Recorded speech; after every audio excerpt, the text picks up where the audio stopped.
لہٰذا تو انہیں ایسے عذابوں میں گرفتار فرما لے جو ان کے لیے سزاوار ہوں، اور میری قوم اور بعد والوں کے لیے عبرت ہو۔ حضرت موسیٰ علیہ السلام کی دعا کے بعد اللہ تعالیٰ نے فرعونیوں پر لگاتار 5 عذابوں کو مسلط فرما دیا۔ سب سے پہلا ان پر عذاب طوفان کا آیا، جو بہت سخت طوفان آیا، اور اس کے ساتھ ہی ایک بادل آیا اور ہر طرف اندھیرا چھا گیا۔ پھر انتہائی زوردار بارش ہونے لگی، یہاں تک کہ طوفان آ گیا اور فرعونیوں کے گھروں میں پانی بھر گیا، اور وہ اس میں کھڑے رہ گئے، اور پانی ان کی گردنوں تک آ گیا۔ ان میں سے جو بیٹھا وہ ڈوب کر ہلاک ہو گیا، نہ ہل سکتے تھے نہ کوئی کام کر سکتے تھے۔ ان کی کھیتیاں اور باغات طوفان کے داروں سے برباد ہو گئے۔ 7 روز تک وہ لوگ اسی مصیبت میں مبتلا رہے، اور باوجود یہ کہ بنی اسرائیل کے مکانات فرعونیوں کے گھروں سے ملے ہوئے تھے، مگر بنی اسرائیل کے گھروں میں سیلاب کا پانی نہیں آیا، اور وہ نہایت ہی امن و چین کے ساتھ اپنے گھروں میں رہ رہے تھے۔ جب فرعونیوں کو اس مصیبت کے برداشت کرنے کی طاقت نہ رہی اور وہ بالکل ہی عاجز ہو گئے، تو ان لوگوں نے حضرت موسیٰ علیہ السلام سے عرض کیا کہ آپ ہمارے لیے دعا فرمائیے کہ یہ مصیبت ٹل جائے، تو ہم ایمان لائیں گے اور بنی اسرائیل کو آپ کے پاس بھیج دیں گے۔ چنانچہ آپ نے دعا مانگی تو طوفان کی بلا ٹل گئی، اور زمین میں ایسی سرسبزی اور شادابی نمودار ہوئی کہ اس سے پہلے کبھی بھی دیکھنے میں نہ آئی تھی۔ کھیتیاں بہت شاندار ہوئیں، اور گلوں اور پھلوں کی پیداوار بے شمار ہوئی۔ یہ دیکھ کر فرعونی کہنے لگے کہ یہ طوفان کا پانی تو ہمارے لیے بہت بڑی نعمت کا سامان تھا۔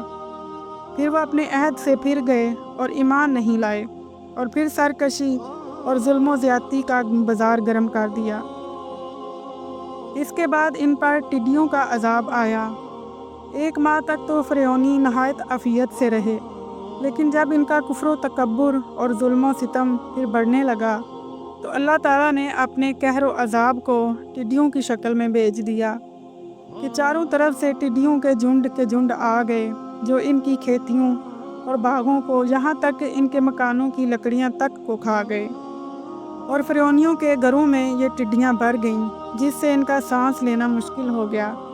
مگر بنی اسرائیل کے مومنین کے کھیت اور باغ اور مکانات ان ٹڈیوں کی یلغار سے بالکل محفوظ رہے۔ یہ دیکھ کر فرعونیوں کو بڑی عبرت ہو گئی، اور آخر اس عذاب سے تنگ آ کر پھر حضرت موسیٰ علیہ السلام کے آگے عہد کیا کہ آپ اس عذاب کے دفع ہونے کے لیے دعا فرما دیں تو ہم لوگ ضرور ایمان لے آئیں گے، اور بنی اسرائیل پر کوئی ظلم و ستم نہیں کریں گے۔ چنانچہ آپ کی دعا سے 7ویں دن یہ عذاب بھی ٹل گیا، اور یہ لوگ پھر 1 ماہ تک نہایت ہی آرام و راحت میں رہے، لیکن پھر عہد شکنی کی اور ایمان نہیں لائے۔ ان لوگوں کے کفر اور عصیان میں پھر اضافہ ہونے لگا۔ حضرت موسیٰ علیہ السلام اور مومنین کو عزائیں دینے لگے اور کہنے لگے کہ ہماری جو کھیتیاں اور پھل بچ گئے ہیں وہ ہمارے لیے کافی ہیں، لہٰذا ہم اپنا دین چھوڑ کر ایمان نہیں لائیں گے۔ اس کے بعد ان پر گن کا عذاب آیا۔ غرض 1 ماہ کے بعد پھر ان لوگوں پر عذاب مسلط ہو گیا۔ یہ گن تھا جو ان فرعونیوں کے اناجوں اور پھلوں میں لگ کر تمام گلوں اور میووں کو کھا گیا۔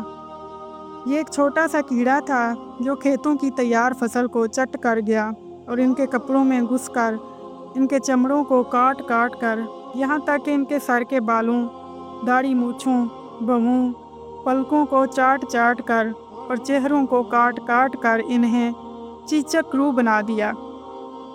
یہ کیڑے ان کے کھانوں، پانیوں اور برتنوں میں گھس جاتے تھے، جس سے یہ لوگ نہ کچھ کھا سکتے تھے، نہ کچھ پی سکتے تھے، نہ لمحہ بھر کے لیے سو سکتے تھے، یہاں تک کہ 1 ہفتے میں اس قہر آسمانی سے بلبلا کر یہ لوگ چیخ پڑے، اور پھر حضرت موسیٰ علیہ السلام کے حضور حاضر ہو کر دعا کی درخواست کرنے لگے اور ایمان لانے کا عہد دینے لگے۔ چنانچہ آپ نے ان لوگوں کی بے قراری اور گریہ ازاری پر رحم کھا کر دعا کر دی، اور یہ عذاب بھی رفع دفع ہو گیا۔ لیکن فرعونیوں نے پھر اپنے عہد کو توڑ ڈالا اور پہلے سے بھی زیادہ ظلم و زیادتی پر کمر بستہ ہو گئے۔ پھر ایک ماہ کے بعد ان لوگوں پر مینڈک کا عذاب نازل ہو گیا۔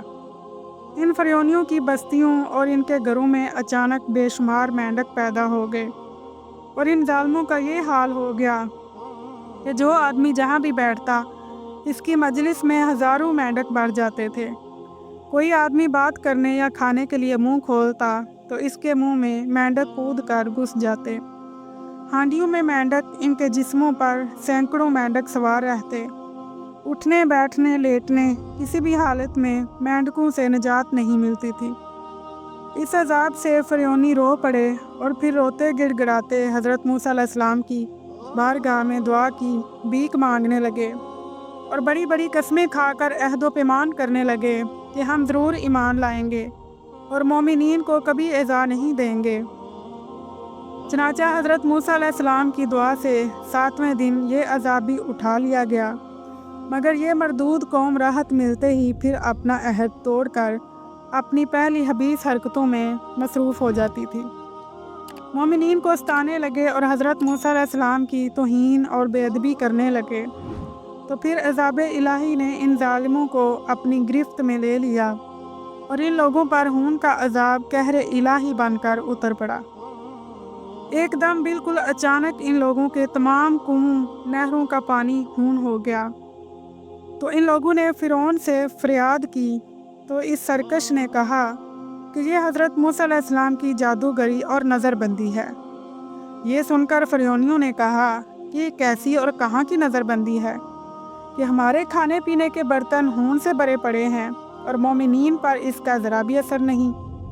تو فرعون نے حکم دیا کہ فرعونی لوگ مومنین کے ساتھ ایک ہی برتن سے پانی نکالیں، مگر خدا کی شان کہ مومنین اسی برتن سے پانی نکالتے تو نہایت ہی صاف شفاف اور شیریں پانی نکلتا، اور فرعونی جب اسی برتن سے پانی نکالتے تو تازہ خالص خون نکلتا، یہاں تک کہ فرعونی لوگ پیاس سے بے قرار ہو کر مومنین کے پاس آئے اور کہا کہ ہم دونوں ایک ہی برتن سے ایک ہی ساتھ منہ لگا کر پانی پئیں گے، مگر قدرت خداوندی کا عجیب جلوہ نظر آتا کہ ایک ہی برتن سے ایک ساتھ منہ لگا کر دونوں پانی پیتے تھے، مگر مومنین کے منہ میں جو جاتا وہ پانی ہوتا تھا، اور فرعون والوں کے منہ میں جو جاتا وہ خون ہوتا تھا۔ مجبور ہو کر فرعون اور فرعونی لوگ گھاس اور درختوں کی جڑیں اور چھالیں چبا چبا کر چوستے تھے، مگر اس کی رطوبت بھی ان کے منہ میں جا کر خون بن جاتی تھی۔ الغرض فرعونیوں نے پھر گڑ گڑا کر حضرت موسیٰ علیہ السلام سے دعا کی درخواست کی، تو آپ نے پیغمبرانہ رحم فرما کر پھر ان لوگوں کے لیے دعائے خیر فرما دی، تو 7ویں دن اس خونی عذاب کا سایہ بھی ان کے سروں سے اٹھ گیا۔ ان سرکشوں پر مسلسل 5 عذاب آتے رہے، اور ہر عذاب 7ویں دن ٹلتا رہا، اور ہر 2 عذابوں کے درمیان 1 ماہ کا فاصلہ ہوتا رہا، مگر فرعون اور فرعونیوں کے دلوں پر بدبختی کی ایسی مہر لگ چکی تھی کہ پھر بھی وہ ایمان نہیں لائے اور اپنے کفر پر اڑے رہے، اور ہر مرتبہ اپنا عہد توڑتے رہے۔ فرعون نے موسیٰ سے کہا کہ اچھا جاؤ اور اپنے خدا کے لیے قربانی کرو۔ حضرت موسیٰ علیہ السلام نے جواب دیا، یوں کرنا لائق نہیں کہ ہم خداوند کے لیے وہ قربانی کریں جس سے مصری نفرت رکھتے ہیں۔ اگر ہم مصریوں کی آنکھوں کے آگے وہ قربانی کریں جس سے وہ بیزار ہیں، تو کیا وہ ہمیں پتھراؤ نہیں کریں گے؟ بس ہم 3 دن کی راہ بیابان میں جائیں گے اور اپنے خدا کے لیے جیسا وہ ہم کو فرمائے گا قربانی کریں گے۔ حضرت کے اس جواب سے ثابت ہوتا ہے کہ ایک ایسا جانور بھی تھا جسے ذبح کرنے والوں کو مصری مار ڈالتے تھے۔ جب مصر پر فرعون کی نافرمانیوں کی وجہ سے بلائیں ٹوٹ رہی تھیں اور فرعون بالکل بے بس ہوتا جاتا تھا، تو اس کے درباریوں میں بے چینی پیدا ہوئی، اور ان کے وفد نے فرعون سے کہا کہ آپ موسیٰ علیہ السلام اور اس کی قوم والوں کو چھوڑے ہی رہیں گے تاکہ ملک میں خرابی پھیلاتے رہیں، اور آپ سے اور آپ کے دیوتاؤں سے منہ موڑ کر نئے خدا کا جھنڈا گاڑتے پھریں۔ آسمانی بلاؤں کا توڑ فرعون کے پاس نہ تھا۔ خدا نے حضرت موسیٰ علیہ السلام کو بھی وہ زور دے دیا تھا کہ فرعون ان کا بال بھی بیکا نہیں کر سکتا تھا۔